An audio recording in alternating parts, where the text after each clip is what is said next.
ঠিকই হইছে না দাদা? হ্যাঁ, সুন্দর হয়েছে রে ধানগুলা।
ভাই, এবারে কিন্তু জমিতে অন্যবারের তুলনায় খুব ভালোই ফলন হয়েছে, তাই না? হ্যাঁ এটা তো একদম ঠিক কথা কইছিস।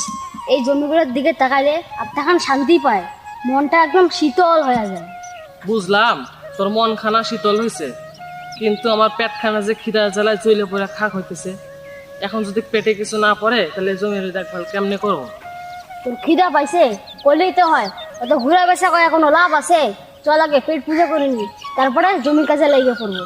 হ্যাঁ ঠিক আছে, চল চল, আগে খায় নি। চল।